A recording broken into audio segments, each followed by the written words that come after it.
একঘেয়ে chicken recipe আর ভালো লাগছে না, তাহলে আর অপেক্ষা কিসের? এরকম চটজলদি স্পাইসি জুসি চিকেন দো পেঁয়াজে অবশ্যই ট্রাই করুন। তার জন্য কি লাগবে? তার জন্য চিকেন লাগবে। এখানে আমি চিকেনটাকে পরিষ্কার করে ধুয়ে নিয়ে তাতে পরিমাণ মতো নুন, হলুদ গুঁড়ো, কাশ্মীরি লঙ্কার গুঁড়ো, 2 চামচ টক দই এবং কিছুটা সর্ষের তেল দিয়ে প্রথমে মাংসটাকে ভালোভাবে ম্যারিনেশন করব। চিকেন হোক বা মটন, ম্যারিনেশনটা কিন্তু বাধ্যতামূলক। ম্যারিনেশনের উপরেই কিন্তু রান্নার অনেক স্বাদ নির্ভর করে। ভালোভাবে কিন্তু হাতের সাহায্যে এদিক ওদিক করে ম্যারিনেশনটা সুন্দর করে করব। তাতে মাংসটা অনেক সফট হয় আর টেস্টটাও অনেক গুণ বেড়ে যায়। এবার এটাকে ঢাকা দিয়ে রেখে দেবো 1/2 ঘন্টার জন্য। ততক্ষণ বাকি স্টেপগুলো করি। এখানে আমি গোল আলু নিয়েছি, ছোটো আলুকে ছাল ছাড়িয়ে নিয়েছি সুন্দর করে গোটা গোটা। এবার এগুলোকে প্রেসারে দিয়ে সিটি মেরে নেব। হ্যাঁ, প্রেসার কুকারে একটু জল দিয়ে এটাকে সেদ্ধ করে নেব, কোনো রকম নুন হলুদ প্রয়োগ না করেই। হ্যাঁ, এই রান্নাটার ক্ষেত্রে আলুটাকে একটু সেদ্ধ করে নিলে ভালো হয়। এরপর বানাবো এক সিক্রেট মশলা। তার জন্য ধনে, জিরে, জয়িত্রী, গোলমরিচ, দারুচিনি, ছোটো এলাচ, বড় এলাচ, লবঙ্গ, এই কটা জিনিস হলেই কামান দাগা পারফরমেন্স করে দেবে। গ্যাসের ফ্লেমকে লোতে রেখে এগুলোকে আমি ভালো করে ভেজে নেব লাল লাল করে। যখন দেখব মশলা থেকে সুন্দর ভাজা গন্ধ বেরিয়ে এসছে, তখন কিন্তু গ্যাসের ফ্লেম বন্ধ করে আমি এগুলো তুলে নেব। পুড়িয়ে ফেলবেন না। যখন মশলা থেকে সুন্দর গন্ধ বেরিয়ে আসবে, তখন কিন্তু মশলাটাকে অবশ্যই তুলে নেবেন। গুঁড়িয়েও নিয়েছি আমি সুন্দর করে মশলাটাকে। এইবার এতে আর কি মশলা ব্যবহার করছি সেটা একটু দেখিয়ে দিই। পেঁয়াজ কুচি, টমেটো কুচি, লঙ্কা, রসুন, আদা আর কিছু ধনেপাতা। এবার এগুলোকে বেটে নিয়ে আসছি, তারপর আপনাদেরকে দেখাচ্ছি। দেখুন, রসুনটা বেটে নিয়েছি, আদা বাটা আর কাঁচা লঙ্কা ধনেপাতাকে একসঙ্গে বেটে নিয়েছি। এবার চলুন রান্নাটা শুরু করি।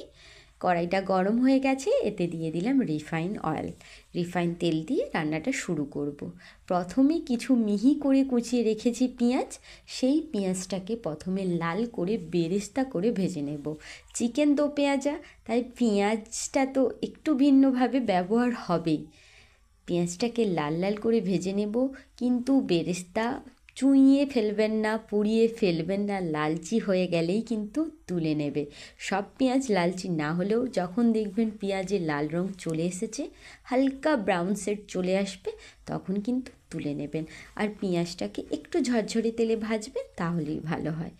এইবার আলুগুলো ওই তেলের মধ্যে দিয়ে আমি ভেজে নেব। আলুটা আমার এখানে 80% মতো সেদ্ধ হয়ে গেছে। বড় আলু নিলে সেটাকে 4 ভাগ করে নেবেন, এই রান্নার ক্ষেত্রে সেটাই সুবিধা। পরিমাণ মতো এতে নুন দিয়ে দিয়েছি আর দিয়ে দেবো হলুদ গুঁড়ো, যাতে আলুর রং আর এই নুনের পরিমাণ অনুযায়ী আলুর ভিতরে সুন্দরভাবে নুনটা এই সময় ঢুকে যায়। তো ভালোভাবে এটাকে আমি কষিয়ে নেব। এতে দিয়ে দিচ্ছি একটু কাশ্মীরি লঙ্কা গুঁড়ো, এতে কিন্তু রঙটাও সুন্দর হবে। শুধু খেতে ভালো হলে হবে, একটু কালারেরও তো দরকার আছে বলুন। এইভাবেই আলুটাকে দেখুন এদিক ওদিক করে আমার ভাজা হয়ে গেছে। এবার আলুগুলো সুন্দর করে ভেজে নিই, তুলে নিই। কারা ছোটো আলু খেতে ভালোবাসেন একটু জানাবেন। এইবার কড়াইয়ের ওই তেলে এইবার দিয়ে দিচ্ছি সর্ষের তেল। আর সর্ষের তেল গরম হয়ে গেলে এতে দিয়ে দেবো 1 চামচের মতো চিনি। চিনি দিলে মাংসের রঙটা আরও সুন্দর হয়ে আসবে। চিনিটা যখন পেকে উঠবে, তখন দিয়ে দিচ্ছি শুকনো লঙ্কা 2টো। এরকম লালচি হয়ে যখন ফুটে উঠবে চিনিটা, তখন এর মধ্যে পেঁয়াজ কুচি দিয়ে দেবেন। কালো করে ফেললে কিন্তু পুরো রান্নাটাই তেতো লাগবে খেতে। এবার পেঁয়াজটাকে ভালোভাবে এদিক ওদিক করে কষিয়ে কষিয়ে ভেজে নেব। ভালোভাবে ভেজে নেব, জড়ে যাবে পেঁয়াজটা। রান্নার ক্ষেত্রে মশলা কষাবেন যত, স্বাদ হবে ভালো। কালারটা দেখে বুঝতেই পারছেন চিনির কার্যকারিতা। এইবার দিয়ে দিলাম রসুন বাটা।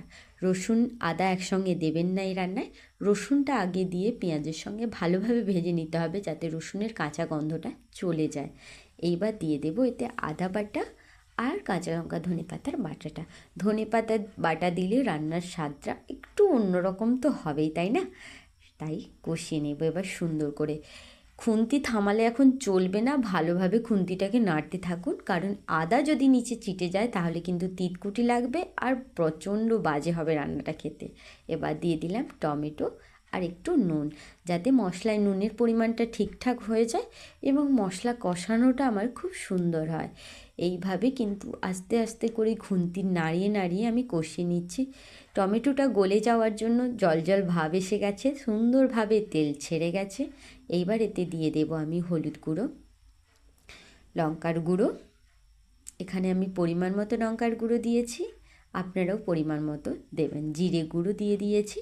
এবার দিয়ে দিলাম অল্প একটু জল, যাতে এই গুঁড়ো মশলাগুলো ভালোভাবে মিহি হয়ে যায়, এর সঙ্গে মশলার সঙ্গে ভালোভাবে মাখামাখি করে নেয় এবং আমার মশলা কষানোটা যাতে সুন্দর হয়। দেখুন খুব সুন্দর তেল ছেড়ে এসেছে, ব্যাপারটা খুব ভালোভাবে যাতে হয় সেই দিকে অবশ্যই লক্ষ্য রাখবেন। তেল যখন এই রকমভাবে ছেড়ে আসবে তখন ম্যারিনেশন করে রাখা চিকেনটা এর মধ্যে আস্তে আস্তে আমি দিয়ে দেব। মশলা কষানোর ক্ষেত্রে কিন্তু অবশ্যই গুরুত্ব দেবেন, কারণ মশলা যত ভালো কষাবেন রান্না কিন্তু ততটাই খেতে ভালো হবে। তাই এইভাবে সময় নিয়ে আস্তে আস্তে করে মশলাটাকে কষিয়ে নেবেন। এবার মাংসটা দিয়ে আমি এদিক ওদিক করে নাড়তে থাকবো। চাপা দিয়ে দেবেন না এই সময়, ততক্ষণ পর্যন্ত যতক্ষণ না মাংস থেকে জল ছেড়ে আসছে। দেখুন কষানোর জন্য আমার এদিক ওদিক থেকে কিন্তু সুন্দরভাবে জল ছেড়ে আসছে। দেখুন কতটা জল ছেড়ে এলো। এইভাবে যখন নাড়তে নাড়তে জল ছেড়ে আসছে তখন কিন্তু আমি এটাকে ঢাকা দিলাম। আর রান্নাটা অবশ্যই মিডিয়াম ফ্লেমেই করবেন বন্ধুরা। দেখুন জলটা ঢাকা দেওয়ার জন্য আরও ভালোভাবে ছেড়ে গেছে। এইবার কষাতে থাকবো। 2 মিনিট ছাড়া ছাড়াই খুলে কষাতে হবে আর ঢাকনা দিতে হবে, যাতে মাংসটা সেদ্ধ হয় আর সেক্ষেত্রে নিচে চিটে না যায়, সেই দিকটা খেয়াল রেখে আবারও ভালো করে কষিয়ে নেব। এইবার আমি এতে দিয়ে দেব ছোট্ট টুকরো টুকরো করে রাখা রসুন, কারণ মাংসটা আমার অনেকটাই কষানো কমপ্লিট। চারদিক দিয়ে সুন্দর তেল ছেড়ে গেছে, দেখতেই পাচ্ছেন। এবার দিয়ে দিলাম মুড়ি পেঁয়াজ। যখন মশলার সঙ্গে মিশবে এই রসুন আর এই মুড়ি পেঁয়াজ, মুখে যখন আপনার খাবারের সঙ্গে পড়বেন না, অসাধারণ একটা স্বাদ পাবেন। এবার এটাকে ঢাকা দিয়ে রাখবো। এতক্ষণ পর্যন্ত ভিডিওটা ভালো লেগে থাকলে আমার পাশে থাকুন বন্ধুরা, সাবস্ক্রাইব করে আমাকে। এইবার দেখাই, দেখুন কত সুন্দরভাবে তেল ছেড়ে আসছে। আবারও কষাবো। এই রান্নায় কিন্তু আমি আলাদা করে বাইরে থেকে কোনো জল কিন্তু প্রয়োগ করিনি। চিকেন তার নিজের জলে কুকড হয়ে হয়ে রান্না হবে, তার জন্যেই স্বাদ হবে অসাধারণ। এবার ভাজা মশলাটা দিয়ে দিলাম 1 চামচের মতো, দিয়ে এটাকে ভালো করে নাড়িয়ে নেব। এই যে মশলার ফ্লেভারটা মাংসের মধ্যে যখন ঢুকবে না, স্বাদটাকে কিন্তু অনেকটা বাড়িয়ে দেবে। এইবার দিয়ে দিচ্ছি আলুর টুকরোগুলো। সেই জন্যেই আমি এতে আলুটাকে আগে থেকে সেদ্ধ করে নিয়েছি, কারণ এতে কোনো রকম জল প্রয়োগ হবে না। সেক্ষেত্রে আলু সেদ্ধ না হলে মাংস খেতে তো অবশ্যই ভালো লাগবে না, তাই না? তাই আলুটাকে আগে থেকে সিদ্ধ করে রাখাটাই এই রান্নার জন্য উপযোগী। এইবার আলুর সঙ্গে এটাকে কষাবো আর এটাকে ঢাকা দিয়ে রাখবো একটুক্ষণের জন্য।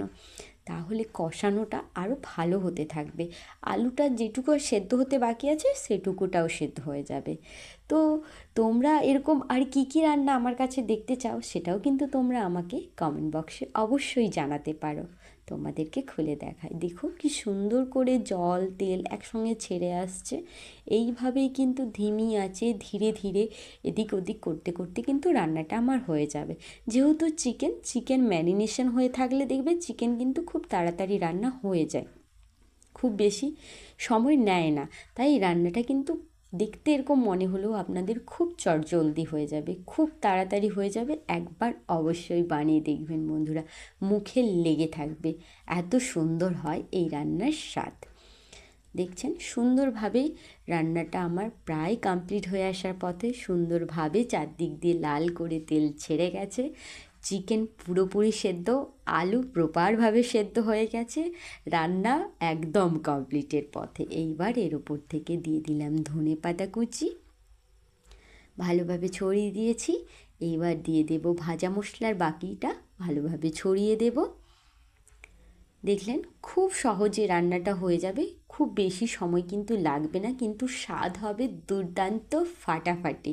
এইবার দিয়ে দেবো বেরেস্তা করে রাখা পেঁয়াজটা, ওপর থেকে ছড়িয়ে দিলাম। এখানে আমি কিন্তু 3ভাবে পেঁয়াজটাকে ব্যবহার করেছি এই চিকেন দো পেঁয়াজের রেসিপিতে। তার সঙ্গে তো এই সিক্রেট মশলা রইল, তার জন্য হয়ে যাবে স্বাদ অসাধারণ। আর নিজের জলে কুকড হওয়ার জন্য মাংসের স্বাদ হবে ফাটাফাটি। সঙ্গে দিয়ে দিয়েছি এক টুকরো বাটার। বাটারটা যখন গলবে না বন্ধুরা, স্বাদটা আরও বেড়ে যাবে। বলতে বলতে আমার কিন্তু জিভে জল এসেই গেছে। দেখুন কত সুন্দর রং, তার সঙ্গে জবরদস্ত দেখতে লাগছে, অসাধারণ লাগছে। এবার একটুক্ষণ ঢাকা দিয়ে রাখবো যাতে বাটারটা গলে যায়, স্টিম গন্ধে ভরে যায়। দেখুন রান্নাটা একবার আপনারা, কত সুন্দর একটা দুর্দান্ত স্বাদের কিন্তু রেসিপি। এই রকম নিত্য নতুন স্বাদের রেসিপি পেতে কিন্তু চ্যানেলটাকে সাবস্ক্রাইব করে আমার পাশে অবশ্যই থাকবেন আপনারা। এইবার আজ শেয়ার করব বাসন্তী পোলাও। এরকম স্পেশাল একটা চিকেন রেসিপির সঙ্গে একটা স্পেশাল ডিশ না থাকলে হয়? বাসন্তী পোলাওয়ের রেসিপি দেখতে চাইলে অবশ্যই আমাকে সেটা কমেন্ট বক্সে জানিও তোমরা। দেখুন লাল লাল একদম চিকেনের স্পাইসি ট্যাঙ্গি দো পেঁয়াজা রেডি, সার্ভ। এবার তোমরা খেয়ে জানিও আমাকে কেমন লাগলো। আমার তো খেয়ে দুর্দান্ত লেগেছে।